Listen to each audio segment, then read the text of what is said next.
that took place this morning as part of counter-terrorism policing investigation into suspected National Security Act offences.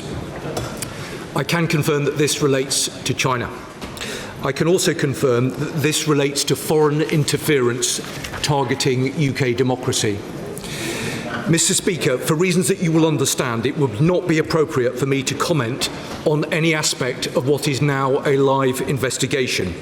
It is absolutely critical that we do not hamper the work of the police or prejudice any future legal processes by what we say in this House today. I would, however, point the House to what the Counterterrorism Police have just said in their own statement, namely that this morning officers from Counterterrorism Policing arrested 3 men as part of an investigation into suspected National Security Act 2023 offences. All 3 men were arrested on suspicion of assisting a foreign intelligence service contrary to Section 3 of the National Security Act. Of course, any decision as to whether to proceed with a prosecution would be a matter for the Crown Prosecution Service. Now, Mr. Speaker, this government stands resolute in our resolve to counter foreign interference activity targeting the UK from any state actor. The government has been consistent and unambiguous in our assessment that China presents a series of threats to the United Kingdom. We remain deeply concerned by an increasing pattern of covert activity from Chinese state-linked actors targeting UK democracy. This involves attempts to obtain information on UK policy making and interfere with our sovereign affairs. From the November MI5 espionage alert warning about Chinese intelligence officers targeting individuals with access to sensitive information on Parliament and government, to the attempted interference activities of Christine Lee in 2022, this government will not tolerate it. And I can confirm to the House that British officials have formally démarched Chinese counterparts in London and Beijing about these allegations to raise our strong concerns. However, as this is a live investigation, it would not be appropriate to comment further. But let me be clear. If there is proven evidence of attempts by China to interfere with UK sovereign affairs, we will impose severe consequences and hold all actors involved to account. In the meantime, the government is taking robust action to ensure the UK's democratic institutions and processes are a hard target for this activity. The National Security Act provides our intelligence agencies and law enforcement with the modern legal tools they need to deter, detect and disrupt the full range of state threats. The action Counterterrorism Police have been able to take this morning is an example that that legislation is working well. The political influence tier of the Foreign Interference Registration Scheme under the National Security Act also provides an essential framework for ensuring that those who seek to undermine our democracy are held to account. I also continue to drive across government the delivery of our counter-political interference and espionage action plan, which I announced to Parliament on the 18th of November. This is being coordinated in strong partnership with the parliamentary security authorities. Our aim is to forge a cross-party and whole-of-society shield to safeguard UK democracy. This includes strengthening our legal defences, cutting off channels for interference and supporting those on the front line of UK politics to recognise, resist and report the threat. Now, honourable members should have seen the guidance that the National Protective Security Authority and the National Cyber Security Centre published last year on what to look out for in terms of malicious foreign targeting and some basic steps that honourable members can take to protect themselves. I urge all members to read carefully through the guidance that was issued.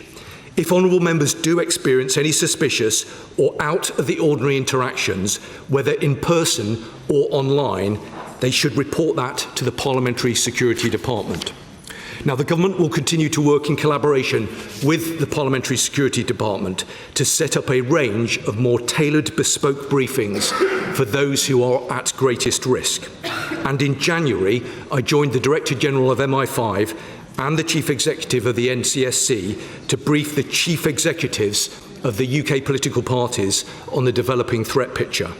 And I can confirm that officials are now focused on developing a programme of work to engage with the UK's think tanks and non-profit sector to discuss the threats that they face from foreign interference.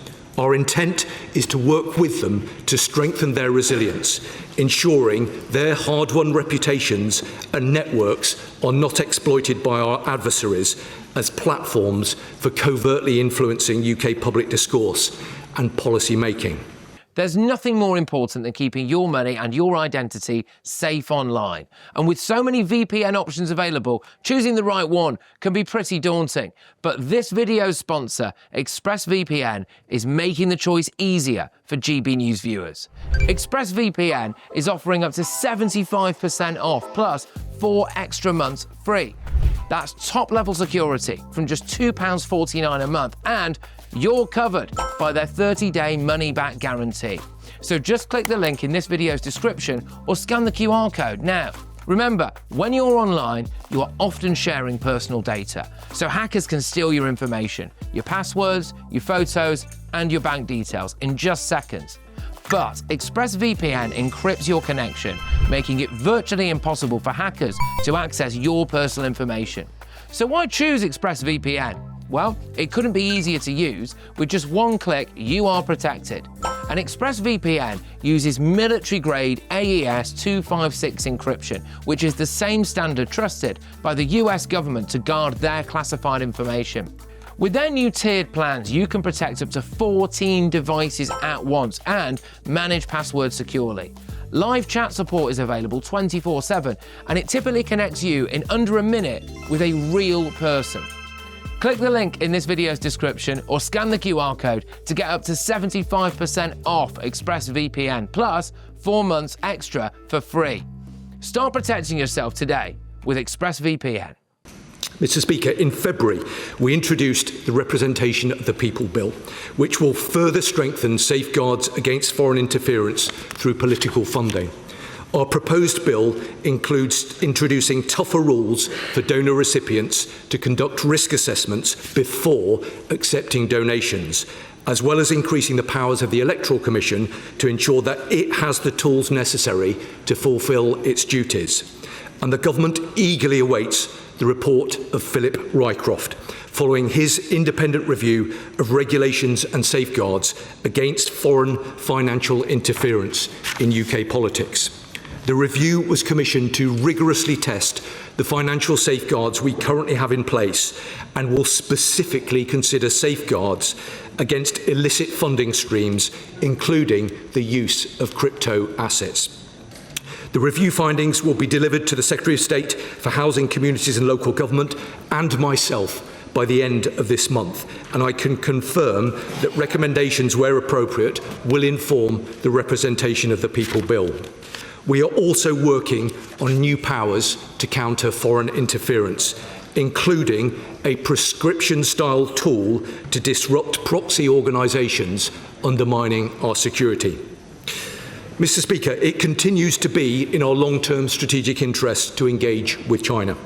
We are engaging with China confidently and pragmatically on areas where engagement is in the UK's national interest: climate, global health, trade, scientific research, but also on illegal migration and serious organised crime, just to name a few areas.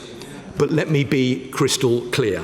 This is not a question of balancing economic and security considerations. We don't trade off security for economic access.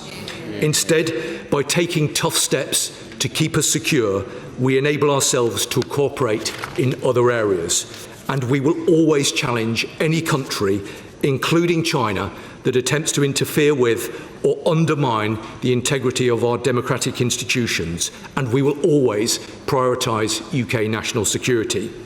That is why the Prime Minister's visit opened up a direct channel of communication to deliver in the national interest, enabling us to raise frank concerns about activities that impact our national security at the most senior levels of the Chinese system, including on domestic security issues.